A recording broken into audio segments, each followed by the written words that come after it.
kaganapan dahil na ito no, karong adlawan no. Mao na inyong nakita, nagpractice na kog kayabag. Kay basig maapektuhan ta si gera diri sa Israel ug Iran. May nang mangandam tadaan.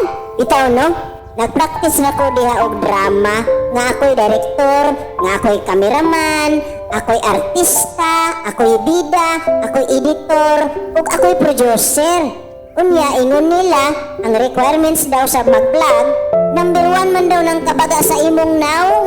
Siyempre, baga na kayo tagnaong. Ug dili ta dapat maulaw sa atong pag-vlog.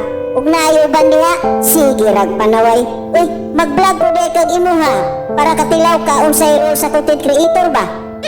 Nakanaganing malibog na ka kung unsa na pod imong i-content. Unya, kay gikapoy naman ta, sa sigig baklay-baklay diha. May pagmatulog sa ako kadali. Naara ba'y mga himigas diha da? Ug, diri na lang kutob. Daghang salamat.